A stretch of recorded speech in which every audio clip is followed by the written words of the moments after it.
आज विश्वानि देव मंत्र का पाठ कर। ओम विश्वानि देव सवितरदुरानि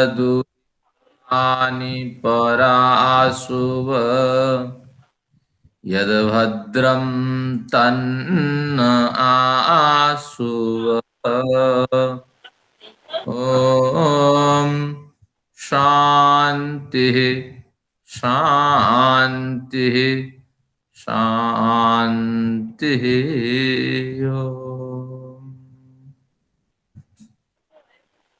उस आनंद कंद सच्चिदानंद परम पिता के प्रति आप सभी लोगों के साथ मैं नमन निवेदित करता हूं। उपस्थित सभी वयोज्येष्ठ विद्वानों और विदुषियों, आप सभी लोगों को मेरा अभिवादन, कनिष्ठों को मेरा स्नेह शुभ आशीर्वाद। हमारी कक्षा आगे बढ़ रही है लेकिन संख्या घटती जा रही है। इसकी वजह है कि बड़ी समस्याएं, बड़ी परेशानियां हैं। जैसे हमने पढ़ा कि 3 तरह की आपदाएं हैं, तो दैविक, भौतिक और आत्मिक। तो जो 60-70% आपदाओं की जो समस्या, आपदा से प्राप्त जो समस्या है वो आत्मिक है। लेकिन जो थोड़ी सी समस्या हमारे पास है, तो उसमें से दैवी आपदा भी भयंकर है और जो भौतिक आपदा है वह भी समय समय पर भयंकर होती जाती है। यानी तीनों पर हमारा नियंत्रण नहीं है। एक पे जो 60-70% है आत्मिक आपदा है, ज्यादातर जो समस्याएं उत्पन्न करती हैं, तो उन आपदाओं से तो हम संयम पूर्वक निपट सकते हैं। सुंदर जगह और परिमार्जित जो परिवेश है उसका चयन कर भौतिक आपदाओं से भी निपट सकते हैं। लेकिन एक आपदा ऐसी है वह जो आधी दैविक आपदाएं हैं, तो उनपे हमारा वश नहीं चलता और ये आपदाएं भयंकर होती हैं, इनकी मात्रा कम होती है। और जो दैव प्राप्त आपदा है उस पे हम कुछ नहीं कर सकते। लेकिन ऐसा हो सकता है कि अपने पुरुषार्थ के बल पर प्रार्थना करते हुए और पुरुषार्थ करते हुए जो आप्त पुरुष, जो हमारे चिकित्सक आदि होते हैं, जैसे बताते हैं, पुरुषार्थ करते हुए, प्रार्थना आदि करते हुए, ईश्वर पे विश्वास रखते हुए अगर यात्रा करते हैं तो सफलता मिलती है। तो पुनः आप सभी लोगों से यही निवेदन करता हूं कि आप पूरे प्रिकॉशंस रखिए, अपनाइए। डॉक्टर भी आप्त पुरुष होते हैं हमारे नियम के हिसाब से। प्रथम आप्त पुरुष परमपिता है, द्वितीय आप्त पुरुष हमारे वेदों के जो दृष्टा ऋषि हैं वे सब हैं। इसके बाद हमारे जो चिकित्सक होते हैं, वैद्य होते हैं, जीवन रक्षा के लिए जो लोग जुड़ते हैं तो हमारे समाज के साथ, तो ये हैं। इसलिए आप तो पुरुषों के वचन को पालन करते हुए पुरुषार्थ करें और प्रार्थना करें, विश्वास रखें। उपदेश आज का है। आइए पूर्व प्रकरण को स्मरण करते हैं। आचार्य जी, हाँ जी। तो आध्यात्मिक आदि भौतिक आदि दैविक में कार्य कारण तो संबंध कुछ तो होता होगा कि किसी कारण से ही तो होती होंगी, कारण तो होंगी नहीं। कारण आध्यात्मिक आपदा कारण है ही नहीं, जन्म ही कारण है। जाति आयु भोग ही इसमें कारण है। तो जाति आयु भोग प्राप्त होते ही 3 आपदाओं से आप ग्रसित हो जाते और फिर आप आध्यात्मिक या स्वयं रूप स्वयं क्रिएट करते हैं और आधि भौतिक आपका पीछा करती है और आधि दैविक तो आप पे हावी होती है। तो इस तरह जन्म ही क्यों आपने लिया। तो मैं कहा था ना, साउथ दिल्ली में कहीं बढ़िया प्रोग्राम था, मैं रात को रुका वहां, तो चर्चा होते होते तो एक विद्वान ने कहा कि यही मुझे समझ में नहीं आता है कि हे ईश्वर, आपने मुझे जन्म क्यों नहीं दिया। ये जिंदगी समझ नहीं आती है, इतनी आपदाएं, इतनी समस्याएं। तो इस तरह कुछ ये रोचक प्रकरण है। आइए आज के प्रकरण पे चलते हैं। आज हमने पूर्व पाठों का थोड़ा स्मरण करना है हमें। पूर्व पाठों में हमने क्या पढ़ा था कि अहिंसा में प्रतिष्ठित हो जाने पर वैर भाव हमारा समाप्त हो जाता है। यानी शास्त्रकार कहते हैं आप एक निर्वैर भावना के साथ जीवन जिए।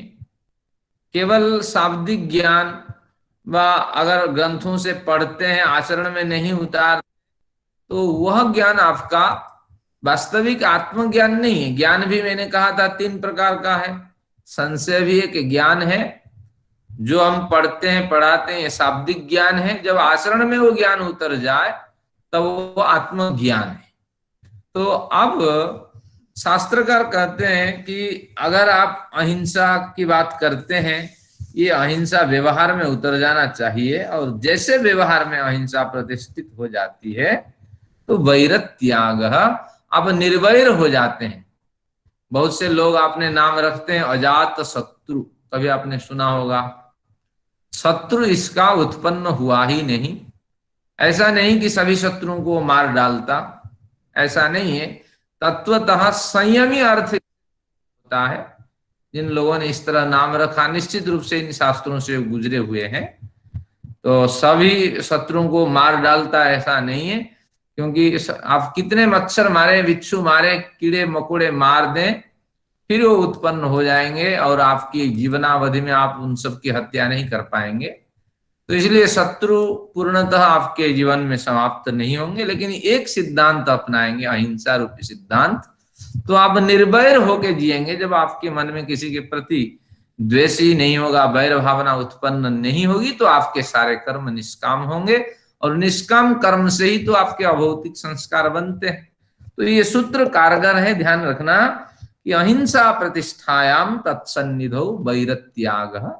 जिस दिन आप अहिंसा में प्रतिष्ठित हो गए, जिस अवधि में हो गए, तो तत्सन्निधौ आपके सन्निधि में जो आएंगे, तो उन लोगों के प्रति वैर भाव आपका समाप्त हो जाएगा। अगर वो भी आपके आचरणों से स्वयं में बदलाव करना चाहते हैं तो वे भी वैर भाव से रहित हो जाएंगे। अगर वे भी आचरणों से अपने को बदलना चाहते हैं, देखिए मैं नहीं कहता हूं, हमारे सूत्रकार भी यही कहते हैं। देखते स्वामी क्या लिखते हैं, अहिंसा का आचरण परिपक्व हो जाने पर उस योगी का सब प्राणियों के प्रति वैर भाव छूट जाता है, और उसके उपदेश को समझने वाले और उसका आचरण करने वाले का भी अपने आचरण के अनुसार अन्य प्राणियों के प्रति वैर भाव छूट जाता है। यानी पात्रता इसमें देखी जाती है कि इस सिद्धांत को पढ़कर आचरण की ओर बढ़े हुए व्यक्तियों में कितनी पात्रता है।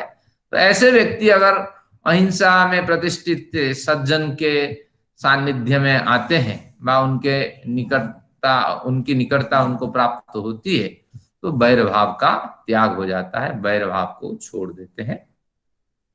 तो इस तरह निर्वैर जब तक नहीं होंगे हमारा कर्माशय तब तक निष्काम नहीं होगा। ये एक सिद्धांत है, इनका कहना यही।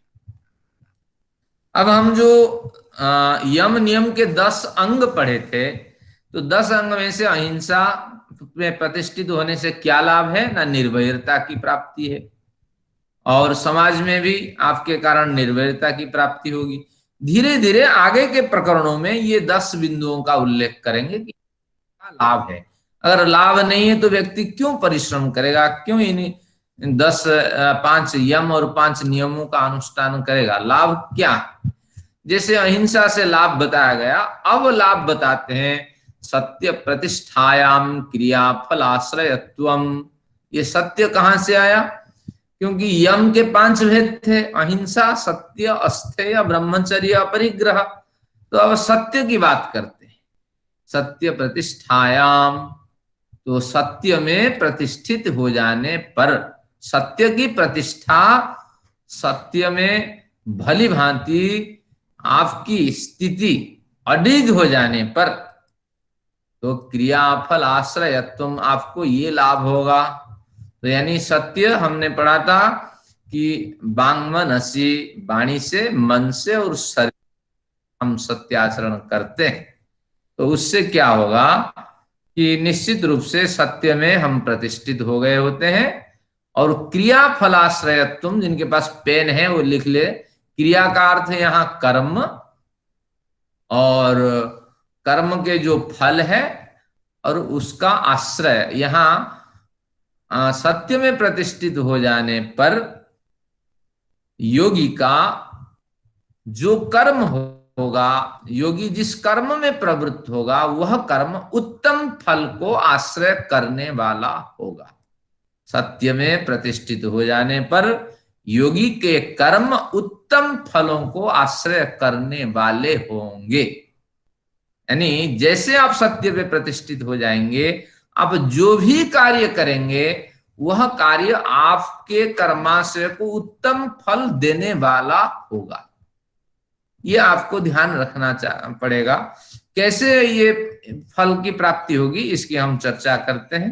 जब आप मन से किसी के बुराई नहीं करते हैं, मन से बिल्कुल सत्य ही विचार करते हैं, और जैसे मन से विचार करते हैं ऐसे वाणी से प्रकट करते हैं, और जैसे वाणी से प्रकट करते हैं ऐसे शरीर के इंद्रियों के द्वारा आप भी तदनुरूप आचरण करते हैं, तो आप सत्य मार्ग के आचरण करने वाले व्यक्ति हुए।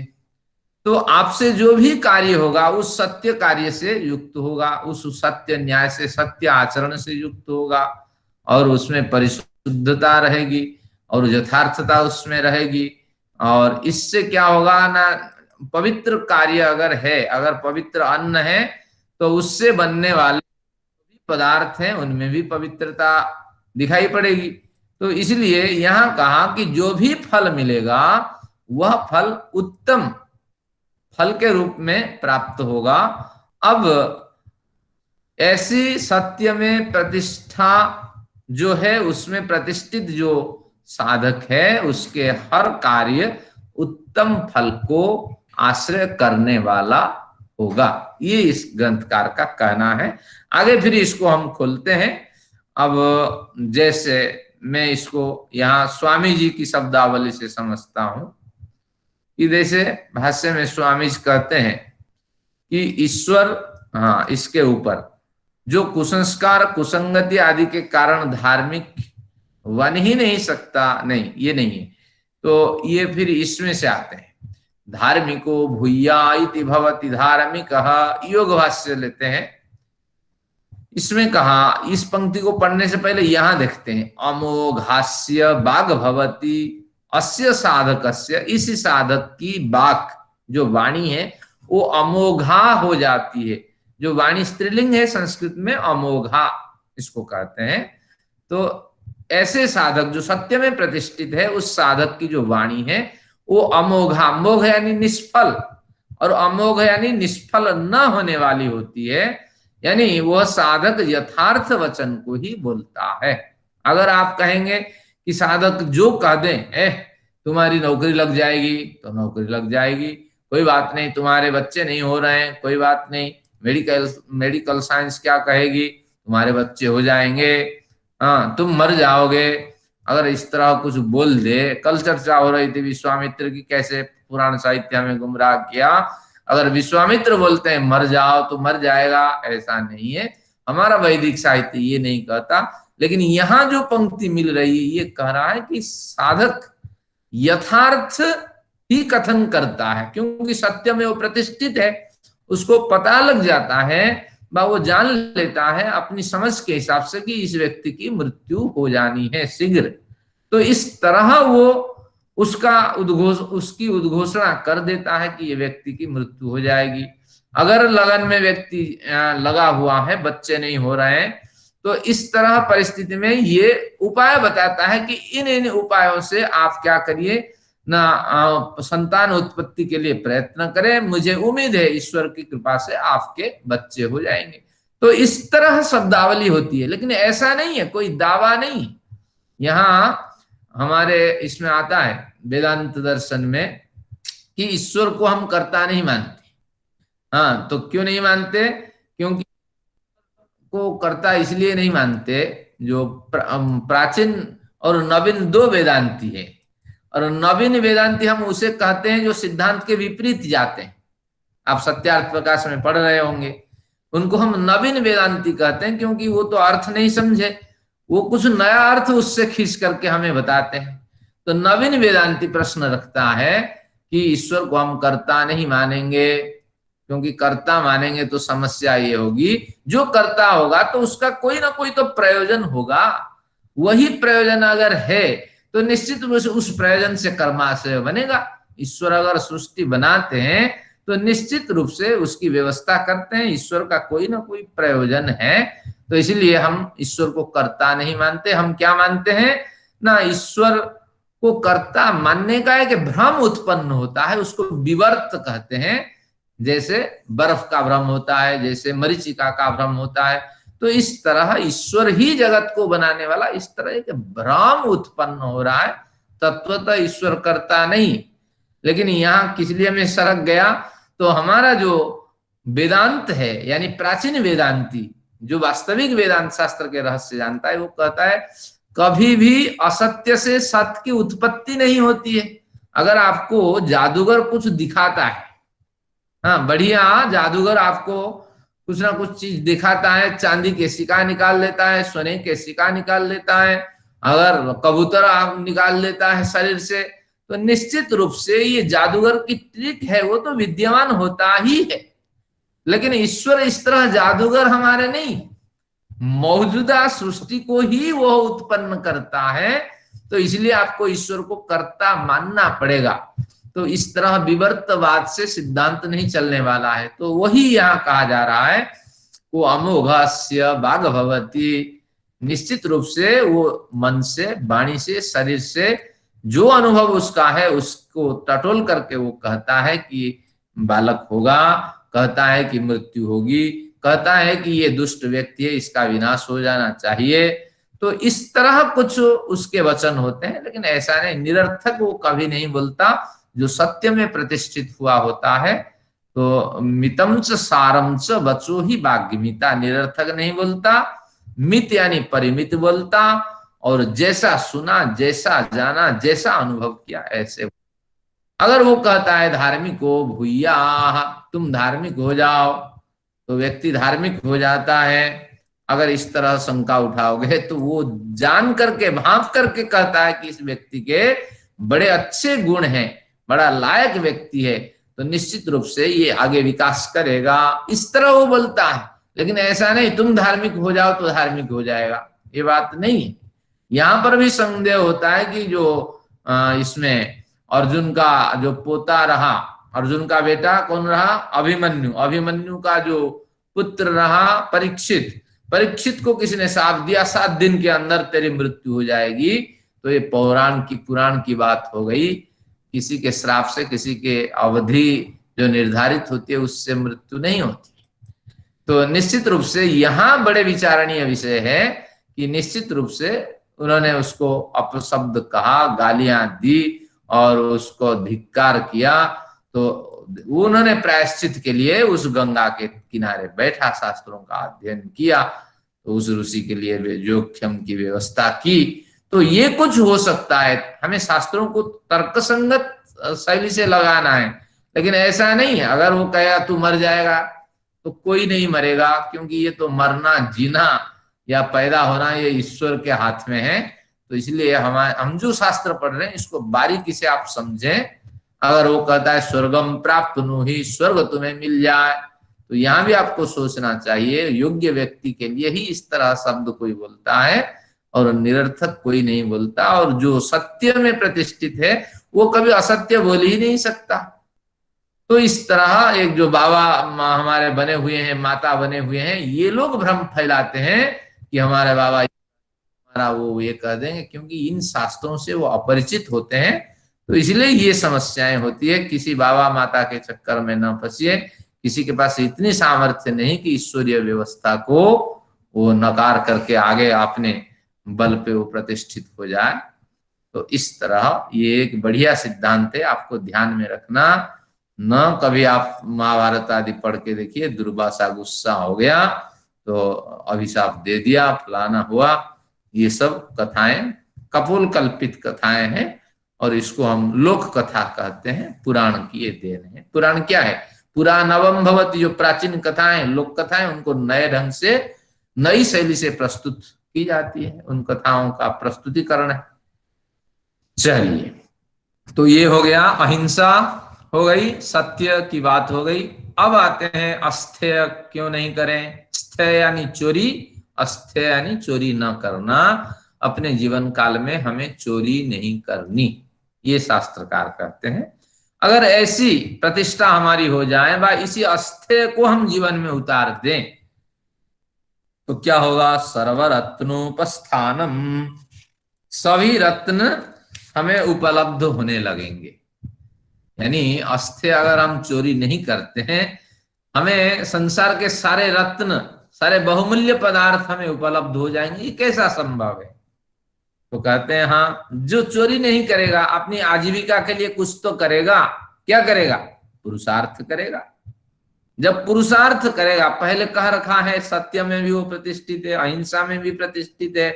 जब सत्य में व्यक्ति प्रतिष्ठित हो जाता है तो वो विश्वासी होने लगता है, क्योंकि मन से, वचन से, शरीर से वो सत्य ही बोलता है। जो बड़े बड़े ऑफिस होते हैं, बड़ी बड़ी कंपनियां होती हैं, तो उसमें जो प्रमुख व्यक्ति होता है बिल्कुल सत्य मार्ग में प्रतिष्ठित हुआ व्यक्ति, तो कंपनी आगे तरक्की करती है। तो ध्यान रखना कि जब आप अस्तेय में प्रतिष्ठित हो गए तो निश्चित रूप से अहिंसा और सत्य में आपकी प्रतिष्ठा हो गई। ये सीरियल से चलता है। अगर अहिंसा सत्य में प्रतिष्ठा नहीं, आप कहते हैं अस्तेय में प्रतिष्ठा आपकी है, तो ये हम मानेंगे नहीं, क्योंकि कहीं ना कहीं कमी होती है। तो अहिंसा से हम धीरे धीरे चलते हैं। तो अस्तेय में प्रतिष्ठा हो जाने पर क्या आप विश्वास के पात्र हो जाते हैं, प्राणियों की हिंसा नहीं करते हैं, किसी को पीड़ित नहीं करते हैं और पुरुषार्थी होते हैं। विशेष करके यहाँ व्यक्ति जब चोरी नहीं करता, कम मेहनत से धन दूसरों का हड़पना नहीं चाहता, तो प्राणपात, जब तक प्राण है तब तक वो, जान है तब तक वो मेहनत करता, पुरुषार्थी बनता है। तो पुरुषार्थ से कमाए गए जो पैसे हैं, जो धन है, जो साधन है, निश्चित रूप से उसका वो उपभोग करता और सत्याचरण के कारण विश्वासी होता है। विश्वासी होने से दुनिया का सब सुख उसको मिलने लगता है। और क्या होता है कि ऐसे व्यक्ति को मित्र के रूप में प्राप्त कर बहुत से लोग उसकी मदद करते हैं, सभी प्रकार सहयोग उसको करते हैं और यह लोक के सुख वो इस जन्म में प्राप्त कर लेता है और पारलौकिक सुख को भी प्राप्त करता है। एक संस्कृत शास्त्र में पद्य आता है, सुवर्ण पुष्पाम पृथ्वीम चिन्वन्ति पुरुषास्त्रयः। तीन व्यक्ति, ये पृथ्वी जो है वो सोने के पुष्प के समान है, फूल के समान है। तो इसको तीन व्यक्ति चुन लेते हैं व इस पुष्प का आनंद लेते हैं, पृथ्वी का आनंद लेते हैं। तो कौन कौन है ना? सुरस्य कृतविद्यस्य, जो सुर व्यक्ति है, हाँ, अपने बल पराक्रम के आधार पर सब पे जो अधिकार जमाए रखता है, तो इस पृथ्वी के पुष्प को तोड़ डालता है। और कृतविद्यस्य, उससे भी अधिक समृद्धि के साथ इस पृथ्वी का उपभोग करता है। कृतविद्य, जो विद्वान है, परिश्रम से, पुरुषार्थ से रहस्य को समझा है कि व्यक्ति के हृदय को कैसे जीता जा सकता है, तो वही इस पृथ्वी का भी उपभोग करता है। यस्य जानाति सेवितुम, और थोड़ा सा उपभोग वो व्यक्ति करता है जो सेवक होता है। कांग्रेस पार्टी अगर फॉर्म में है तो वो कांग्रेसी बन जाता है, अगर टीएमसी फॉर्म में है तो टीएमसी बन जाता है। हर 5 साल में वो अपना काया पलटता रहता है, बदलता रहता है। तो इस तरह चापलूस करने वाला व्यक्ति भी थोड़ा सा उपभोग करता है, जहां चापलूसी पता लग जाता है वहां मार खा जाता है, लेकिन उपभोग तो वो भी करता है। सारे राजनेता तो वही है। तो इस पृथ्वी को उपभोग करने का साधन यहाँ बताया, वास्तविक उपभोग करता है कृतविद्य, उद्यमी, पुरुषार्थी। अस्तेय में प्रतिष्ठित हो जाने पर पुरुषार्थ के बल पे जीता है और अहिंसा सत्य में प्रतिष्ठित हो जाने पर सभी संसार का ये उपभोग करता है, यह लोक और परलोक का सुख उसे ही मिलता है। क्या बढ़िया है। तो आज से आप चोरी करना छोड़ दें। अगर आपको लगता है कि आपके पास उसकी कमी है, तो निश्चित रूप से यही जो चुनौती है आपको पुरुषार्थ करने के लिए प्रेरित करेगा। तो आगे फिर संतोष की बात आएगी। अगर आपका पुरुषार्थ काम नहीं करता, कई बार काम नहीं करता, मैं चाहूं अनिल अंबानी बन जाऊं तो मेरा जीवन भर के पुरुषार्थ निश्चित रूप से निष्फल होगा। तो ऐसी स्थिति में हमारे लिए कारगर साधन है संतोषात अनुत्तमम सुखम, तो उसको अपना लेना है। आगे इसकी चर्चा करेंगे। तो हो गया अहिंसा, सत्य, अस्तेय की चर्चा हो गई यहाँ। अब आते हैं अगले बिंदु में, अहिंसा, सत्य, अस्तेय, इसलिए हमें पालन करना चाहिए। ब्रह्मचर्य प्रतिष्ठायाम वीर्य लाभ, ब्रह्मचर्य में प्रतिष्ठित हो जाने पर वीर्य का लाभ होता है, क्योंकि चौथा जो यम है वो उसका नाम ब्रह्मचर्य है। तो ब्रह्म में विचरण करना, ब्रह्म में आचरण करना ब्रह्मचर्य है। तो उसमें प्रतिष्ठित हो जाने पर वीर्य का लाभ होता है। अभी इससे पूर्व हमने क्या पढ़ा था कि उपस्थ इंद्रियस्य संयम ब्रह्मचर्य, इस तरह हमने एक अध्ययन किया था। उपस्थ इंद्रिय का संयम करना ब्रह्मचर्य। अब ब्रह्मचर्य को खोल लेते हैं। ब्रह्मचर्य के 2-3 अर्थ होते हैं। पहले, ब्रह्म में चर्या है जिसकी, तो ब्रह्म मंत्र कहते हैं। और मंत्र में चर्या यानी मंत्र प्रतिपादित जो सिद्धांत है, वेद प्रतिपादित जो सिद्धांत है, तो उस सिद्धांत में चर्या यानी दिनचर्या, जीवनचर्या, वेदानुकूल जीवन जीने वाले व्यक्ति का नाम है ब्रह्मचारी व्यक्ति व ब्रह्मचर्य से युक्त व्यक्ति। एक अर्थ हुआ। दूसरा अर्थ ब्रह्म का है कि जो परमात्मा है, ईश्वर है, ईश्वरीय चिंतन से जो व्यक्ति हमेशा डूबा रहता है, तो केवल ही ईश्वर का नाम नहीं लेता है, बल्कि वो संपूर्ण सिद्धांत का आचरण करता है, यम नियम का पालन करता है, ये करता है, समाधि आदि लगाता है और सकारात्मक विचार रखता है, तभी जाकर के वह ईश्वरीय चिंतन में विचरण करने वाला माना जाता है। तो इस तरह व्यक्ति का नाम भी है, उस तरह व्यक्ति के जो कार्य है वो भी ब्रह्मचर्य कहलाते हैं। अब तीसरा ब्रह्मचर्य जो यहाँ अभिप्राय है वह ब्रह्मचर्य है, ब्रह्म वीर्य को कहते हैं। पुरुषों महिलाओं में जो शक्ति है उसका नाम है रजः। तो केवल पुरुष प्रधान समाज है, वीर्य से रजः का यहाँ उपलक्षण है, रजः का ग्रहण कर लेना चाहिए कि अनावश्यक इन साधनों का, रज और वीर्य शक्ति का विनाश न करना, मास्टरबेशन से कभी रुचि नहीं रखना। तो अगर गृहस्थ है तो एक मर्यादित अवधि में क्या करना ना, स्त्री संग करना, तो इत्यादि जो सिद्धांत है, तो उस हिसाब से अगर व्यक्ति चलता है तो ब्रह्मचर्य में वो प्रतिष्ठित हो जाता है। अगर प्रतिष्ठित हो जाता है तो वीर्य लाभ, उस समय उसको वीर्य का लाभ होता है। इस वीर्य को खोल लेते हैं। वीर्य में देखिए बड़ी की मात्रा, तो छोटी की मात्रा वाली बी जमा ईर धातु और य प्रत्यय लगाते हैं, ईर प्रेरणा के अर्थ में। छोटी वाली बी का मतलब विशेष रूप से, विलक्षण रूप से, विविध रूप से। ईर यानी प्रेरणा, प्रेरणा इसको लक्षणा से कन्वर्ट कर दीजिए। उत्साह, बल, शक्ति, सामर्थ्य जिससे प्राप्त होता है वह है वीर्य, और प्रकारांतर से उसी का नाम है रजः। सृष्टि निर्माण की प्रक्रिया जिसमें विद्यमान होता है, तो उस तत्व का नाम रजः है।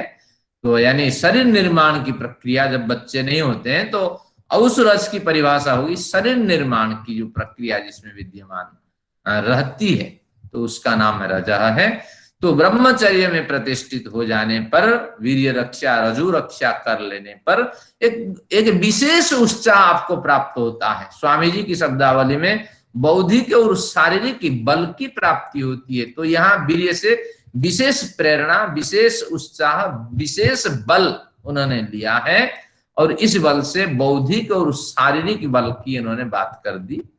अब चर्चा करते हैं शारीरिक बल किस तरह हमें प्राप्त होते हैं। शरीर में कौन कौन से बल होते हैं।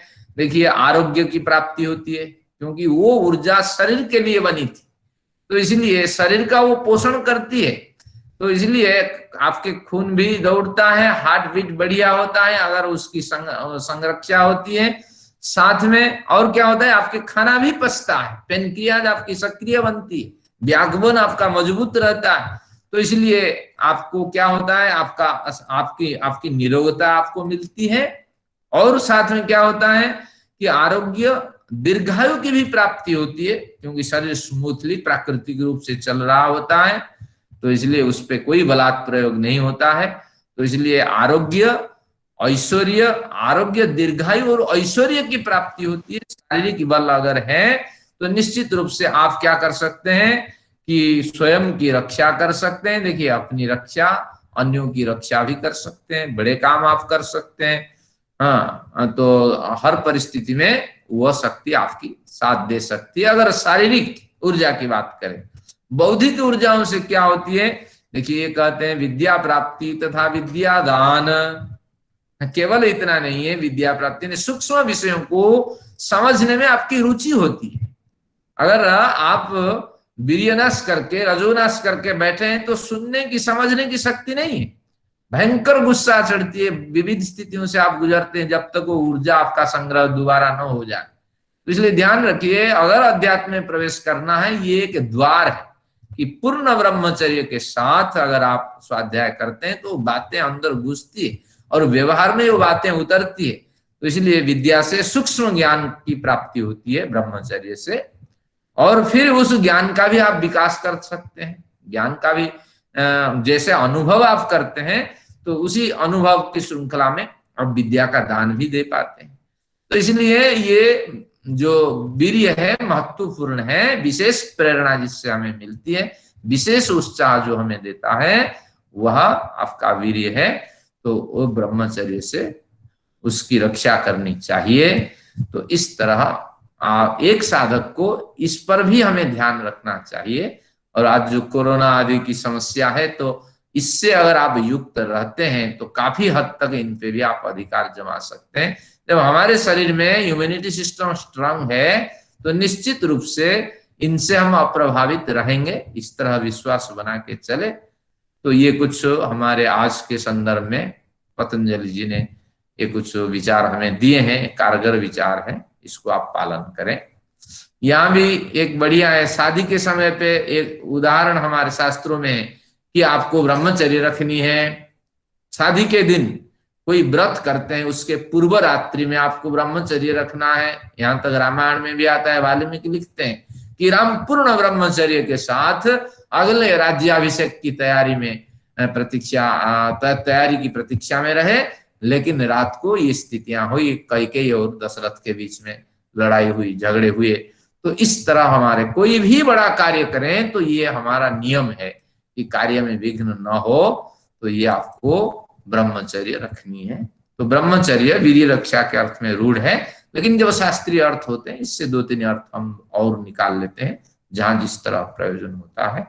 तो आप वास्तविक रूप से वीर्य लाभ रूपी ब्रह्मचर्य से युक्त नहीं है, ब्रह्मचर्चा करने वाले ब्रह्मचर्य से युक्त हैं।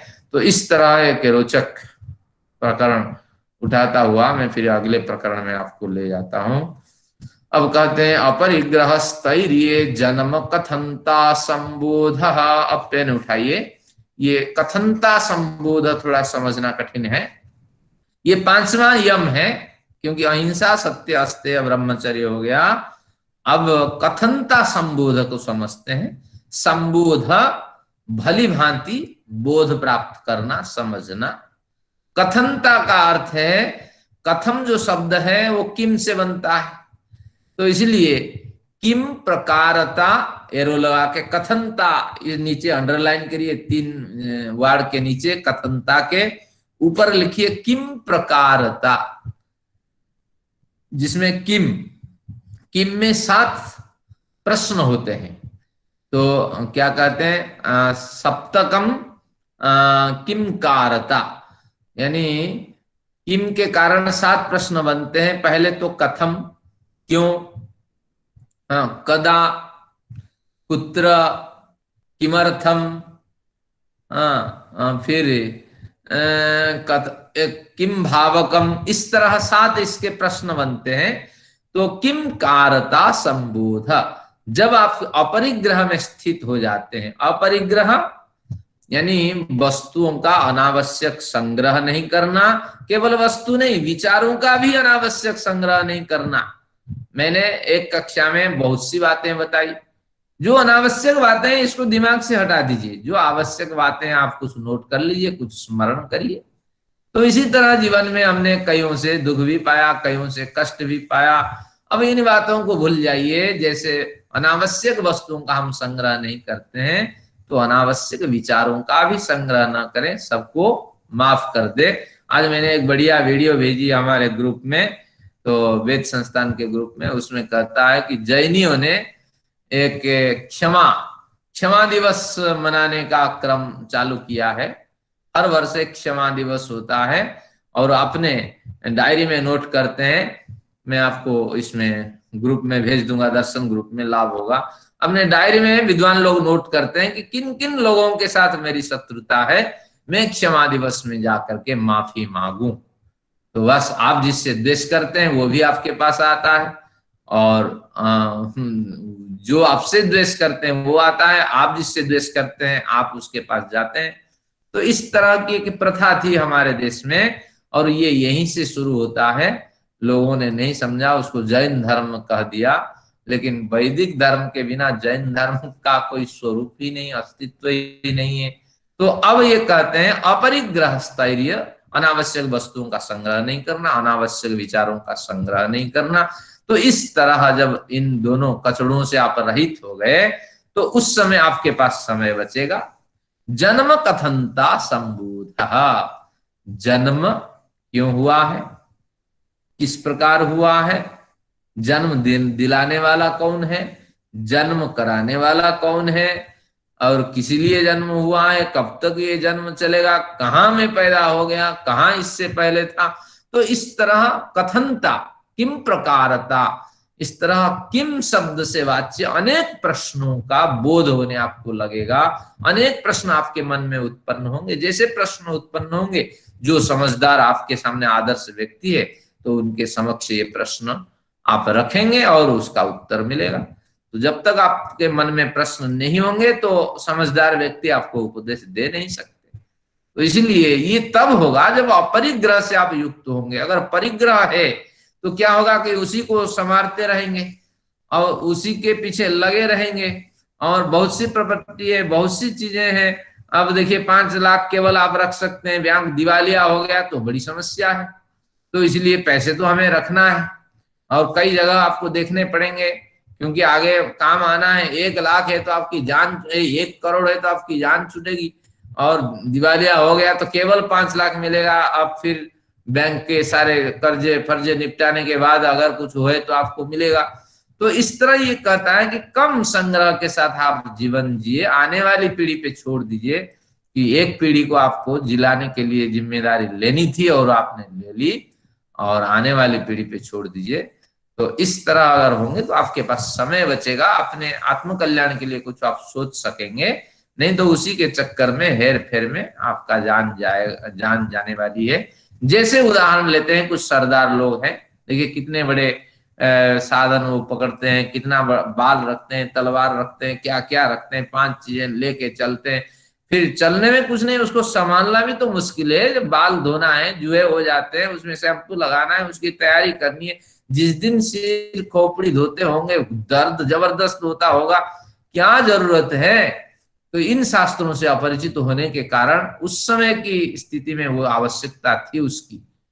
इसलिए इन शास्त्रों से परिचित हो जाइए। अगर समय आपका निकलता है तो कुछ आत्म कल्याण के लिए आप चिंतन करेंगे। तो इसलिए ये है, आजकल तो कोई समय निकालने के बाद आत्मपरक चिंतन नहीं करता, टीवी में हर घंटे में एक लड़ाई देखने के लिए तैयार रहता है।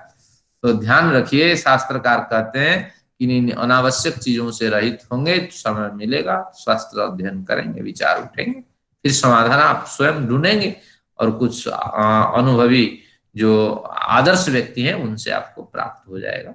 तो अपरिग्रह से आप बचें।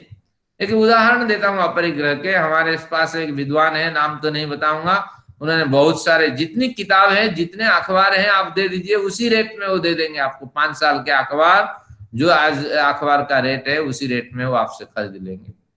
अब उसको रख करके वो भाभी, वो शादी तो नहीं किए उन्होंने, अब भाभी से लड़ते रहते हैं कि अब जब वो अखबार खरीदने जाते हैं, भाभी पूरी अखबार बेच देती है। पता ही नहीं चलता कौन सी किताब कहाँ से कब उठ गई, कब बिक गई, पता नहीं है।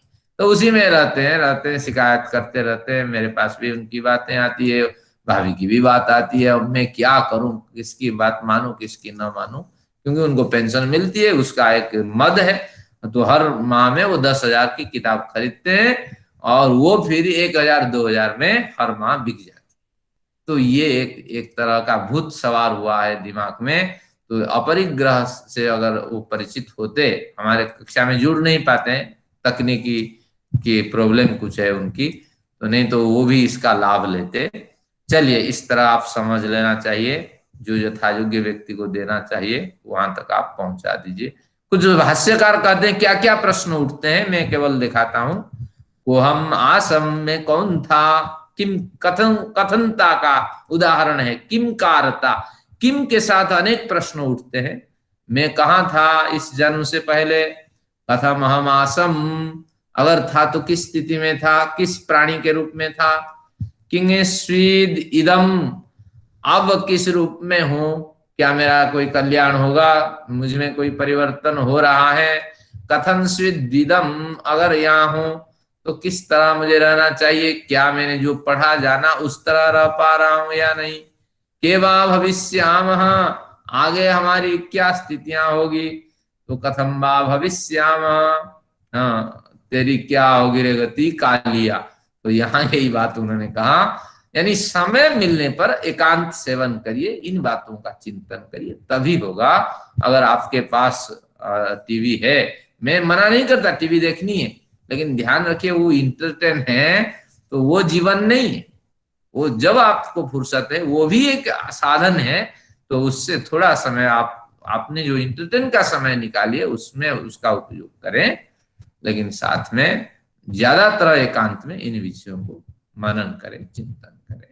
चलिए, अब आते हैं यम पूरा हो, और यम जो पूरे हो गए, 5 यम हो गए, अहिंसा, सत्य, अस्तेय, ब्रह्मचर्य, परिग्रह। इनको आपको रट के रखना पड़ेगा कि यम आचरण क्यों करूं ना, ये लाभ है।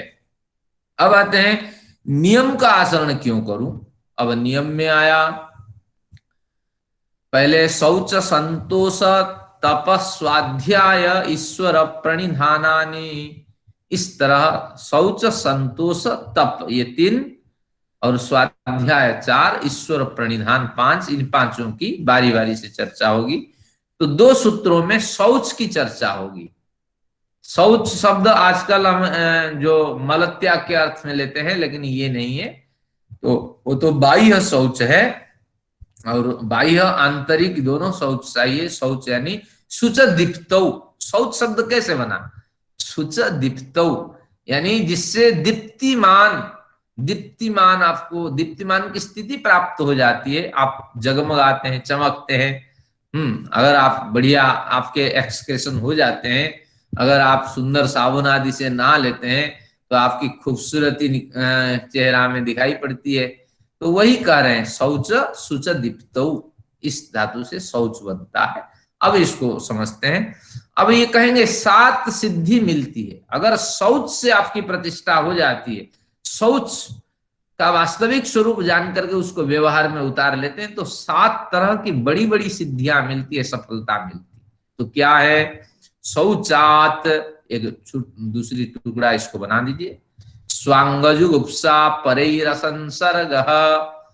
स्वांग जुगुप्सा, सो अंगेशु जुगुप्सा, अपने अंगों में जुगुप्सा, जुगुप्सा घृणा। गुप्त धातु के कई अर्थ होते हैं। एक अर्थ रक्षा करना है, जिससे गुप्त बनता है। हमारे मंत्री हैं रविदेव गुप्त, यानी वो सब उस समय रक्षक थे, बैंक में काम करने वाले थे, तो इसलिए उनका नाम गुप्त रखा गया। टाइटल ही बता देगा, सूद, सांख्य दर्शन में पढ़ के आए थे, यानी रसोई बनाने वाले। तो इस तरह अब जो गुप के दूसरा अर्थ है कि घृणा अर्थ है, तो अब ये घृणा अर्थ लेंगे यहाँ। अगर शौच में हम प्रतिष्ठित हो जाते हैं, बाह्य शौच और आंतरिक शौच से युक्त हो जाते हैं, तो अंगों के प्रति जुगुप्सा उत्पन्न होती है, घृणा उत्पन्न होती है, अपने अंग के प्रति घृणा उत्पन्न होती है। देखिए शरीर हमारा है और शरीर में जो टिश्यूज होते हैं वो फंक्शन करते हैं, सेल्स टिश्यूज के फंक्शंस होते हैं, और छोटे छोटे बाल होते हैं, ये बाल इसलिए उसको कहते हैं लोमा कूपा। भले ही आपके बाल ना दिखाई पड़े, पुरुषों में दिखाई पड़ते हैं क्योंकि पुरुष मेहनत करते हैं तो इनमें हार्मोन पावर ज्यादा होता है, तो इसलिए बाल भले ही दिखाई पड़े, लेकिन महिलाओं के न दिखाई पड़ने पर भी होते हैं। वो रोमकूप है, उसी के माध्यम से अंदर के जो मैल है वो निकलते हैं। प्राकृतिक चिकित्सा आपकी पुस्तक पढ़ेंगे कि वो प्राकृतिक चिकित्सा कहती है कि अगर आप पूरे शरीर में पेंट कर दें, केवल दोनों आंख को छोड़ दें और पेंट कर दें, तो निश्चित रूप से पेंट कर लेने के बाद निश्चित ज्यादा देर आप नहीं जिएंगे, 2-3 घंटे में आपकी मृत्यु हो जाएगी, क्योंकि निरंतर ऑक्सीजन इसके अंदर प्रवेश करता है और बाहर निकलता है। तो ये बड़ी जबरदस्त व्यवस्था है, शारीरिक व्यवस्था। तो साधु महात्मा ज्यादातर उन्मुक्त शरीर में रहते हैं, ज्यादा ऑक्सीजन उनको चाहिए होती है। लेकिन आज हम क्या करते हैं, 3-4 पहन करके बैठते हैं, ओढ़ के बैठते हैं, जैसे मैं बैठा हूं। निश्चित रूप से आप समझना, इस शौच से अंगों के प्रति जुगुप्सा उत्पन्न होती है। क्यों घृणा उत्पन्न होती है? कि शरीर के मल हर लोमकूप से निकल रहे हैं, और जहां मल है वहां बैक्टीरिया आपकी मौजूद है, उस लोमकूप में बैक्टीरिया मौजूद है। हाथ मिलाते हैं किसी व्यक्ति के साथ, हजारों बैक्टीरिया उसके हाथ से हमारे हाथ में आते हैं। लेकिन ये प्रथा विदेश की प्रथा है, आप ध्यान रखिए, किसी से कोई संबंध नहीं, लेकिन जो संभोग आदि क्रिया है वो वासना से पीड़ित होकर के 1-2 बार अगर संभव है तो वो हो जाती है, वो एक प्राकृतिक विषय है। लेकिन इसके अतिरिक्त ये संबंध न बनाइए कि किसी को छूना, किसी को टच करना, फलाना करना। ये शरीर में हर अंग आपको मतलब घृणा उत्पन्न करने में सहायक होता है। देखिए आपके मुंह से बैक्टीरिया निकलते हैं, आपकी आंखों से, आपके नाक से, और आपके हर अवयव, आपकी आर्मपिट है और आपके नीचे के जितने अवयव है, यहाँ तक तो हमने हमारे शास्त्र इतना डेवलप किया, ऋषियों की देन कहते हैं ना, ऋषि ऋण हम पे चढ़ता है। बिना अधो वस्त्र यानी अंडर वियर पहने हुए हम नहीं रहते, चाहे पुरुष हो, महिला हो, बुजुर्ग हो, कुछ भी हो, क्योंकि वो अंश सबसे घृणित अंश होता है, अंग होता है, उसको वस्त्र में हम लगने नहीं देते हैं। ये हमारे ऋषियों की देन है। तो इसलिए हमारा अंग निश्चित रूप से जुगुप्सा देने वाला है, घृणा उत्पन्न करने वाला है। ये ज्ञान होता है बार बार शौच पर, क्योंकि जो नहीं नहाता है वो क्या जाने वास्तविक शौच क्या है, शरीर को कितना हम शुद्ध बनाते हैं, लेकिन हर रोज नहाना पड़ता है, क्योंकि वहां से टिश्यूज से निकलते हैं मैल आपका। अगर नहीं नहाएंगे तो आपका शरीर बदबू करेगा। ये शरीर ही गंदगी का खान है, आपके मलाशय में, आपके मूत्राशय में, और शरीर के और भी जो गोपनीय स्थान है वहां सब निश्चित रूप से ये बैक्टीरिया रहते हैं, और इनसे घृणा की स्थिति हमें प्राप्त होती है। तो ये तो अंगों के प्रति जुगुप्सा की उत्पत्ति हुई। फिर परे रसंसर्ग, और फिर दूसरों से संसर्ग संबंध स्थापित करना, हाथ मिलाना, हाँ चुंबन करना, फलाना करना, ये सारी वृत्तियों के प्रति उदासीनता उत्पन्न हो जाती है। कोई आवश्यकता नहीं छूने की, क्या जरूरत है, दूर से ही हमारा अभिवादन हो जाता है। तो जो शास्त्र पढ़ता है वो जानता है, और जो नहीं जानता है, अज्ञानी मूर्ख व्यक्ति है, तो निश्चित रूप से वो दुख के शिकार होता है, और कई तरह की बीमारी उसको पकड़ लेते हैं। तो ये आपको समझना है। शौच से ये 2 सिद्धियां हमें मिलेगी कि अपना शरीर ही घृणित है, और साथ में परे रसंसर्ग यानी दूसरों के साथ हमारा कोई संबंध नहीं है, संपर्क नहीं है, क्योंकि यहाँ से जीवाणु, भूताणु, कीटाणु हम पे हमला होते हैं, हमलावार होते हैं, हमारे जीवन के घातक सिद्ध होते हैं। अब 5 सिद्धि बताते हैं शौच के कारण हमें मिलती है, ये आपको ध्यान रखनी है। क्या है? सत्व शुद्धि, सौमनस्य। सत्व बुद्धि को कहते हैं, सत्व, शरीर के अंदर एक सत्व होता है, जो सत्व होता है उसको हम सिंगलता से दिखाते हैं, अस्तित्व के अर्थ में, एग्जिस्टेंस के अर्थ में। यहाँ जो डबलता वाला सत्व है, ये बुद्धि का वाचक है। तो बुद्धि परिशुद्ध हो जाती है। अगर आपका बढ़िया एक्सक्रेशन हो जाता है सुबह से, तो आपका शरीर हल्का हल्का लगता है, तो बुद्धि परिशुद्ध हो जाती है। शास्त्रों के अध्ययन, अगले कार्य करने के लिए आपको प्रेरणा मिलती है। अगर मांदा की मंद स्थिति में आप रहते हैं, निश्चित रूप से आपको दुख होता है और आप कोई कार्य ढंग से नहीं कर पाते हैं, क्योंकि आपकी चिंता बनी रहती है कि अब मुझे एक्सक्रेशन जाना है और कई स्थितियां होनी है शरीर में, कहीं ये बंद न हो जाए, हमारे किडनी कहीं फंक्शन तो नहीं कर रही है, इस तरह कई तरह की स्थितियां होती है। तो ध्यान रखना, सत्व शुद्धि होती है, पहले बुद्धि परिशुद्ध हो जाती है शौच से। लेकिन शौच कैसे होगा, ध्यान रखना, शारीरिक व्यायाम भी इसके लिए चाहिए, बौद्धिक चिंतन भी चाहिए। और तनाव होने के कारण शौच शुद्धि नहीं होगी, क्योंकि जब पति पत्नी दोनों लड़ते हैं, आपने भी जीवन जिया है, अगर कहीं किसी कारण से तनाव हो जाए, प्रिय व्यक्ति की मृत्यु हो जाए, अगर पति पत्नी से लड़ाई हो और उस तनाव से आप पीड़ित हैं, तो आपके कई दिनों तक शौच भी नहीं होंगे, कई तरह की स्थितियों से आप गुजरेंगे, भूख भी तो आपको नहीं लगेगी। ये कुछ स्थितियां ऐसी होती है, आपको इसमें समावस्था रखनी होती है। तो ये शास्त्र पढ़ना जरूरी है। तो सत्व शुद्धि यानी शौच पे ध्यान रखिए। अगर शौच बढ़िया हो जाता है, बाह्य शौच, तो बुद्धि परिशुद्ध हो जाती है। सौमनस्य, बहुत लोग, ये सौमनस्य सुमन शब्द से बनता है।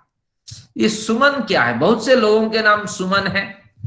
हाँ, तो सुमन का मतलब है सु यानी उत्तम, मन, फूल को देख करके मन खिल जाता है सबका। तो इसलिए सुमन का मतलब जिसको देखने से मन प्रसन्नता से भर जाए, वो सुमन है। तो उसी का भाव है सौमनस्य, मानो फूल के समान खिलखिलाहट की स्थिति आपको मिल गई हो। तो ये सौमनस्य की प्राप्ति होती है, मन प्रसन्न हो जाता है, बुद्धि परिशुद्ध हो जाती है, गुण ग्रहण करने की सामर्थ्य उसमें आ जाता है और मन खिलखिला जाता है, और एकाग्रता की भी प्राप्ति होती है, बड़ी एकाग्रता मिलती है, इसी व्यक्ति को मिलती है, सबको मिलती है। तो एकाग्रता की भी प्राप्ति होती है। ये तीन स्थितियां हो जाती है बाह्य शौच से। आंतरिक शौच, अगर सत्य बोलते हैं, विद्या तप का आचरण करते हैं और ज्ञान का अनुष्ठान करते हैं, तो क्या होता है, इंद्रिय जयत्वम, इंद्रिय पर आप विजय प्राप्त कर लेते हैं। इंद्रिय जय, इंद्रिय पे विजय प्राप्त कर लेते हैं। यानी इंद्रियां जो चाहती है, तो आप उसे वो नहीं देते हैं। अगर वो सकारात्मक दिशा की ओर जाना चाहती हैं, तो वही दिशा देते हैं। नकारात्मक दिशा को आप आराम से रोक लेते हैं, क्योंकि आपका मन और बुद्धि आपके साथ देने वाले होते हैं। तो इसलिए इंद्रियां यहाँ अड़चन नहीं डालती। तो इसलिए इंद्रिय जयत्वम, आत्मदर्शन योग्यत्वानि, और आत्मदर्शन की योग्यता आपको प्राप्त हो जाती है। यानी ऐसी योग्यता प्राप्त होती है इस शुद्धि के कारण, शरीर शुद्धि के कारण आपको जीवात्मा और परमात्मा का साक्षात्कार के साधन उपलब्ध हो जाते हैं, उत्साह उपलब्ध हो जाते हैं कि इस स्थिति में हम निश्चित रूप से कुछ घंटे बैठ सकते हैं, कुछ विचार कर सकते हैं और ध्यान आदि साधना लगा सकते हैं, ध्यान आदि साधना से युक्त हो सकते हैं।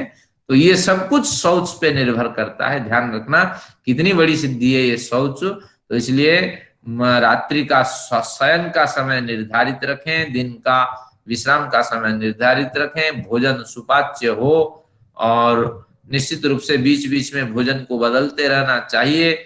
और हफ्ते में एक बार आपको दही का भी सेवन करना चाहिए। तो इस तरह कुछ इसके सिद्धांत होते हैं। आयुर्वेद चरक संहिता का कभी क्लास करेंगे उसकी, तो उससे लाभ होगा कि कैसे भोजन हमें लेना है। स्निग्धम उष्णम च भोजनम, आपके भोजन में थोड़ा रसीलापन भी होना चाहिए और गरम गरम गरम भोजन आपको ग्रहण करना चाहिए। लेकिन ध्यान रखना समय पर, जैसे अनुराधा जी भोजन समय पे नहीं करती हैं, कार्य करती हैं, जरूरी नहीं वो झाड़ू वहीं रख दीजिए। सतम विहाय भुक्तव्यम, सो काम छोड़ दीजिए, समय पर खाइए, तभी कुछ होगा। तो इसलिए समय को नियत रखना होगा, तब कुछ होगा। तो एक योगी के कुछ हुए यानी शौच की चर्चा हुई, संतोष की अब चर्चा करके मैं समझता हूँ आज की कक्षा यही पूरी हो जाएगी, जैसे हमने सूचना डाली थी। अब देखिए, संतोषादनुत्तम धनुत्तम सुख लाभ, शौच संतोष, 5 तत्वों की चर्चा होगी। अब ये नियम के दूसरा तत्व है संतोष। संतोष से क्या होगा, संतोष की क्या आवश्यकता है कि आपने पुरुषार्थ किया लेकिन जब फल नहीं मिला, जरूर नहीं कि पुरुषार्थ से फल मिल जाएगा। दुकानदार सुबह नहा धो करके बैठता है, बढ़िया फोटो की दुकान चलाने वाले हमारे एक रिश्तेदार है, तो मैं कभी उनकी दुकान पे जाता हूँ, वो सिर फोड़ते रहते हैं कि ईश्वर आपका बेवकूफ है कि मैं सुबह नहा धो के आके बैठ गया लेकिन उसको कोई कदर नहीं है, मेरे बच्चे भूखे मर रहे हैं और तुम ईश्वर की बात करते हो। वो एक भी ग्राहक नहीं भेजता। वो नहीं सोचते कि अब मार्केट की स्थिति बदली, अब कौन फोटो खिंचवाने जाता है, अब सब मोबाइल में फोटो है, सारी एडिटिंग व्यवस्था है, सब लैपटॉप में काम होता है, ये सुनने के लिए वो तैयार नहीं। तो ध्यान रखना, पुरुषार्थ करने के बावजूद भी कई बार फल नहीं मिलते, आसान रूप फल जो मिलना चाहिए नहीं मिलते, लेकिन कुछ तो मिलता है, और जितना मिलता है उसी में खुशी होना, उसी में खुश होना, इसी को संतोष कहते हैं। मैंने संतोष की परिभाषा क्या लिखवाई थी कि पर्याप्त पुरुषार्थ करते हुए प्रारब्ध कर्मवश जो भी मिल जाए उसी में खुशी होना संतोष है। तो इसको एक उदाहरण से समझते हैं। एक साधु के पास एक पुरुष और महिला दोनों गए, महिला बड़ी खुश थी और पुरुष जो बड़ा दुखी था। तो थोड़ी देर के बाद साधु नित्य कर्म समाप्त कर इन दोनों से मिले, महिला जाती रहती है, तो महिला से बढ़िया बात हुई, पुरुष को देखे बड़ा उदास है, तो पूछा गया क्यों भैया उदास है, तो वो कहता है दुकान में बड़ा घाटा हो गया, हाँ बहुत बड़ा कष्ट है, कैसे जीऊं, लॉकडाउन लग गया, फलाना हुआ। तो इस तरह वो बताया पुरुष। तो उसने कहा आपकी तो पत्नी कह रही थी कि हमें 5 करोड़ का लाभ हुआ है, तो आप कहते हैं कि बड़ी हानि हुई, बड़ा नुकसान हुआ, ये कैसे संभव है। तो वो कहता है 5 करोड़ तो वो तो मुझे मिलने वाले ही थे, लेकिन मैंने तो उम्मीद लगाई थी कि मुझे 20 करोड़ मिलेंगे, और 20 करोड़ की जब 5 करोड़ मिले तो कैसे मैं खुशी रह सकता हूँ। मैंने कितना श्रम किया, ये मूल कितना लगाया था आपने शेयर मार्केट में, ना मूल कितना, मैं तो 1 करोड़ लगाया था ना, 1 करोड़ से 4 करोड़ मुनाफा हुआ, लेकिन इसके बावजूद भी आप खुश नहीं हो। तो ये संतोषात अनुत्तमम सुखम। तो यहाँ अनुमान लगा लीजिए कि पर्याप्त पुरुषार्थ करने पर 20 लाख की उम्मीद लेकर पुरुषार्थ करने पर अगर 5 लाख मिलता है, 4 लाख का मुनाफा है, तो उसी में संतोष प्राप्त करना, खुशी प्राप्त करना संतोष है। कई बार कुछ मिलता भी नहीं है, प्रयत्न करने पर भी हाथ कुछ नहीं लगता, वो सारा कुछ चला जाता है। जैसे एक उदाहरण है, एक व्यक्ति कुछ समाज के लिए खरीदने गए कुछ सामान, और कुछ पैसे बच गए, जैसे कोई सामान वार्षिक उत्सव था, कोई सामान खरीदने होते हैं, दुकानदार के पास जाते हैं, ये कितने का है, ना 100 रुपया का, ना भैया देखो 80 रुपए ले लो, मैं इतने किलो लूंगा। तो वही बात है, जो पैसे बच गए तो उसको उन्होंने उस पैसे से कुछ बादाम फादाम खरीद लिया था, और आते वक्त वो मेट्रो में आ रहे थे, तो एक व्यक्ति आया और उनका जो बैग था उसको उठाया और चल दिया, उतने में दरवाजा बंद हो गया। वो व्यक्ति क्या करेगा। तो पर्याप्त पुरुषार्थ करने पर भी अगर आपको प्रारब्ध के बस कुछ न मिले और जो भी मिल जाए उसी में खुश होना, ये संतोष है। या अनुत्तम शब्द को खोल लेना चाहिए, उत्तम, और जो उत्तम नहीं है वो अनुत्तम है। जैसे अनमोल एक शब्द चलता है, यानी मोल मूल्यवान है, और अनमोल केवल न को अन हो जाता है, तो वो अनमोल अमूल्य के अर्थ में होता है। तो ये न के 6 अर्थ होते हैं। यहाँ क्या है, तदन्यत्व अर्थ है, उत्तम अतिशय के अर्थ में है, और अ जब लग जाता है उससे भी और अतिशय है, यानी अनुत्तम का वास्तविक अर्थ है कि अतिशय सुख है। हाँ, संतोषात, संतोष से अनुत्तम सुख लाभ, सांसारिक समस्त सुखों को कुछ नहीं, संतोष से अतिशय सुख की लाभ होता है, अतिशय सुख का लाभ होता है और अनुत्तम सुख की प्राप्ति होती है, अर्थात अतिशय सुख की प्राप्ति होती है। यानी अतिशय सुख से क्या अभिप्राय है कि प्रयत्न प्रयत्न तो आप करते हैं ईश्वर के साक्षात्कार के लिए, लेकिन ये संभव नहीं है। लेकिन क्या करते हैं कि जो निष्काम कर्म का अनुष्ठान कुछ हो रहा है, अगर हो रहा है तो उसी में आनंद लीजिए कि वही कुछ तो हो रहा है, कुछ तो चिंतन कर रहा हूं, कुछ मंत्रों का तो पाठ कर रहा हूं, तो उसी में संतोष रखिए। और जब समय आएगा, पात्रता आ जाएगी, तभी ईश्वर का साक्षात्कार हो जाएगा। तो इसलिए ये कहता है संतोष अपनाइए, और अगर संतोष से युक्त हो जाते हैं तो अतिशय सुख का लाभ होगा और उससे बड़ा आपको आगे फायदा होने वाला है। ये महाभारत का एक श्लोक है, ये भी स्मरणीय है। यच्च काम सुखम लोके यच्च दिव्य महत् सुखम। लोक में व्यक्ति जो जो कामनाएं करता है उसकी पूर्ति हो जाती है तो बड़ी खुशी होती है। जैसे आप कामना करते हैं हमारी पेंशन बिल्कुल 1 तारीख से पहले मिल जाए, तो कितनी खुशी होती है। बैंक देख लेते हैं, हाँ पैसे आ गया, अब आपके सारे प्रपोजल बने हुए होते हैं, वो खर्चे हो जाते हैं, तो खुशी तो मिलती है। ये एक तरह की कामना की पूर्ति हो जाने वाला सुख है। मैंने एक व्यक्ति से मिला, वो कहते हैं जैसे मैंने कामना की, देखो ईश्वर मुझे ऐसे दिए, मैंने कहा नौकरी लग जाए तो नौकरी लग गई, मैंने कहा फलाने व्यक्ति से मेरा लव है, वो व्यक्ति मुझे मिल जाए तो वो भी मिल गया, तो ईश्वर ने मेरी हर कामना की पूर्ति कर दी। आज भी वो व्यक्ति कहा, मैं घर से निकलता हूँ इच्छा करके कि मुझे रिक्शा मिल जाए, मैं दफ्तर पहुंच जाऊं, तो मैं दफ्तर पहुंच जाता हूँ। तो तात्पर्य ये हुआ, ये भी एक सांसारिक सुख है। तो वो कहते हैं ये एक तरह का सुख है। यच्च दिव्य महत् सुखम, और जो दिव्य सुख की हम कामना करते हैं, दिव्य सुख और क्या है ना, ये तो छोटे मोटे सुख हुए। बड़े सुख क्या है कि जो हम चाहते हैं कि ये बढ़िया एक बढ़िया मंदिर बना दे, एक बढ़िया धर्मशाला बना दे, कोई धार्मिक कार्य कर ले, बड़ा सा शिविर कर ले, तो इस तरह जो भी दिव्य सुख है, तृष्णाक्षय सुखस्य एते, एते सुखे, सुखम नपुंसकलिंग है, सुखम सुखे सुखानी, तो एते सुखे, ये दो तरह के सुख, सांसारिक कामनाओं की पूर्ति में जो सुख है और जो छोटे मोटे परमार्थिक कामना से जिसे महान सुख हम मानते हैं, इन ये दोनों सुख क्या करते हैं, तृष्णा खेय सुखस्य, जब आपकी तृष्णा, जब आप निष्काम कर्म करते हैं तो आपकी तृष्णा उस समय क्षय हो जाती है, तो निष्काम कर्म से प्राप्त होने वाले सुख के समक्ष ये दोनों सुख, जो महान सुख समाज के दृष्टि से और जो कामनाओं की पूर्ति रूपी सुख, ये दोनों सुख निष्काम कर्म से प्राप्त सुख के सामने नार्हतः षोडशीम कलाम, यानी जो षोडशी कला है, जो पूर्ण स्वरूप है, जो 100 गुना सुख है, तो 100 गुना सुख के एक कला के बराबर भी नहीं है। एक षोडशी की चर्चा हुई थी, चंद्र जो है 15 कला वाला है और एक कला अत्यधिक करके ईश्वर को हम षोडशी पुरुष बनाते हैं।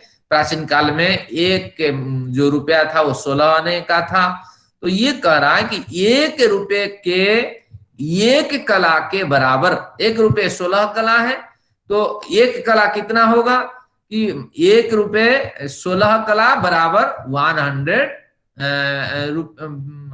रुपीस कर लीजिए, या 100 पैसे कर लीजिए, 100 रुपीस कर लीजिए, और उसको डिवाइडेड बाय 16 कर लीजिए, तो कितना आएगा 6.25, यानी लगभग 7% की बात ये कर रहा है।